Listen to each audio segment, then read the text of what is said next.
বাজান মা খাদিজা যখন ইন্তেকাল করলেন, আমার নবী নিজে খাদিজারে কোলে নিলেন। কোলে লইয়া বাবা জীবনের শেষ বিদায় দেয়।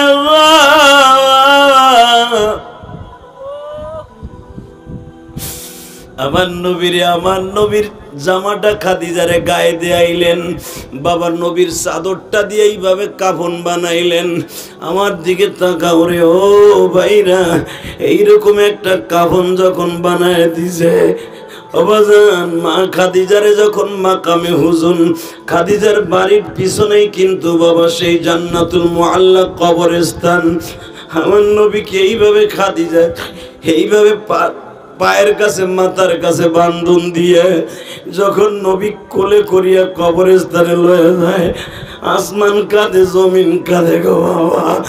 পিছনে চারটা মেয়ে কাঁদে আর বলে, আপু আজ থেকে আমাদের আর কেউ রইল না গো আব্বা।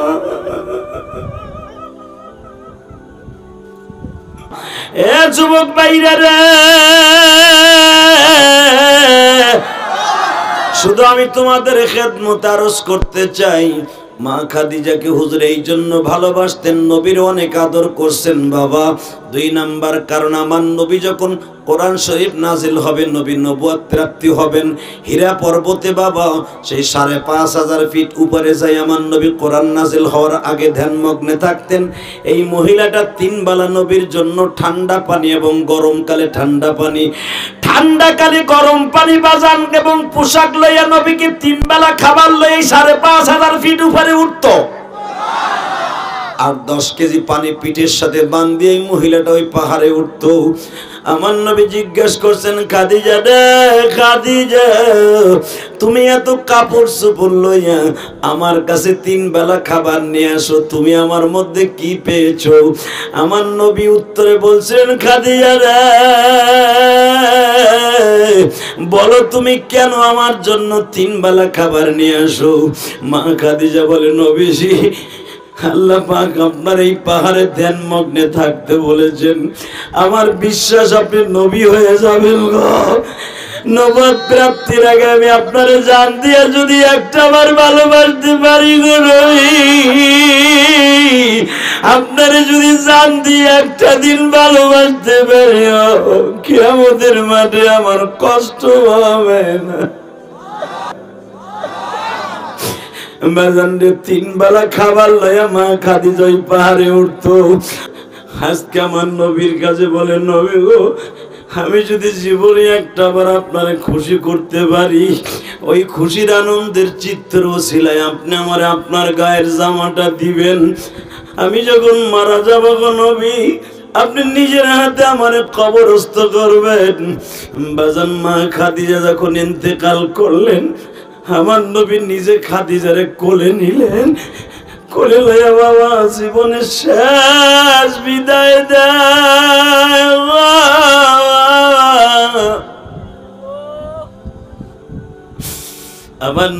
আমার নবীর জামাটা খাদিজারে গায়ে দেয়াইলেন। বাবার নবীর চাদরটা দিয়ে এইভাবে কাফন বানাইলেন। আমার দিকে তাকাও রে ও ভাইরা, এইরকম একটা কাফন যখন বানায় দিছে অবাজান, মা খাদিজারে যখন মাকামে হুজুন, খাদিজার বাড়ির পিছনেই কিন্তু বাবা সেই জান্নাতুল মুআল্লা কবরস্থান। আমার নবীকে এইভাবে খাদিজা এইভাবে পায়ের কাছে মাথার কাছে বান্ধন দিয়ে যখন নবী কোলে করিয়া কবরস্থানে লয়ে যায়, আসমান কাঁদে, জমিন কাঁদে গো বাবা। পিছনে 4টা মেয়ে কাঁদে আর বলে, আপু আজ থেকে আমাদের আর কেউ রইল না গো আব্বা।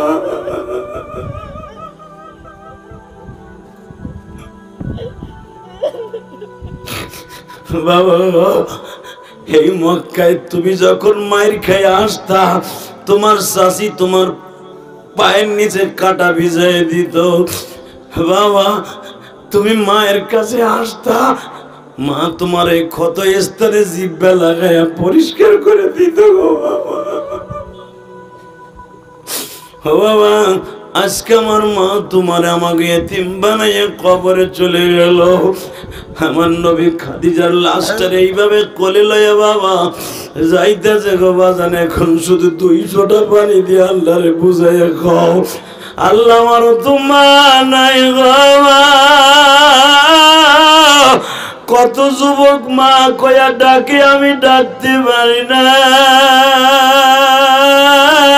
মা।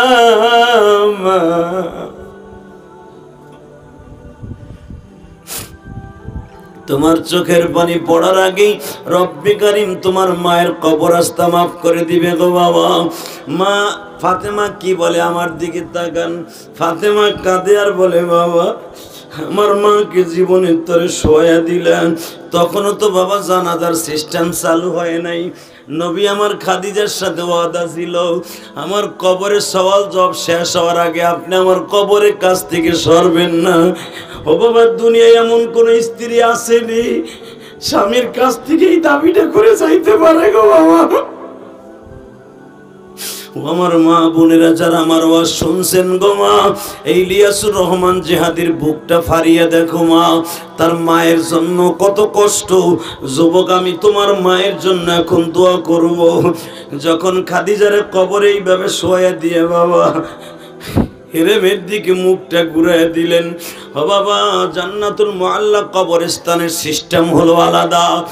এ যুবক রে ভাই,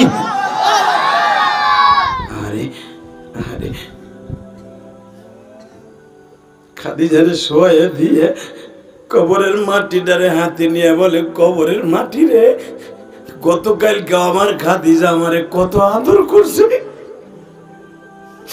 আমার খাদিজা আমার জীবনের শেষ বিদায় গতকালকে নিছে।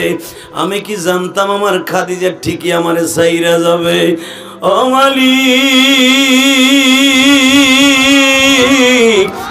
আমার খাদিজারে কবরে কষ্ট দিও না আল্লাহ। আমার খাদিজারে জীবনে আমি একটা কাপড়ও কিনে দিতে পারি নাই। আমার খাদিজার জীবনে একটু প্রাণ খুলে একটা জিনিস খাওয়াইতে পারি নাই। আল্লাহ, আমার খাদিজা শুধু আমার ঘরে আসিয়া কষ্ট আর কষ্টই করছে।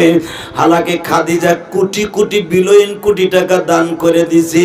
খাদিজা একটা 3 পিস যদি আজকে পড়তো, 1 মাসের ভিতরে পড়ার সুযোগ পাইতো না। আমার সাথে বিবাহ হওয়ার আগে আগের স্বামীদের ঘরে 250 ভরির উপরে স্বর্ণ ছিল, খাদিজার সব স্বর্ণগুলা দান করে দিল। অন্তত 250-এর উপরে রেশমের চাদর ছিল, সবগুলা দান করে দিল। খাদিজার ঘরের ভিতরে স্বর্ণের প্লেট গিলাস ছিল অনেক, সব দান করে দিল।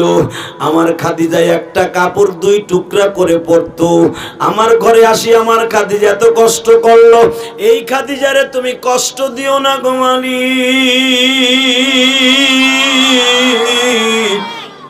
আমার আল্লাহর পক্ষ থেকে বাজান আওয়াজ আসতাছি, নবী গতকালকে আপনার কোলের মধ্যে ছিল, আমার দোস্তানিকে আজকে আমার কোলে তুলে নিলাম।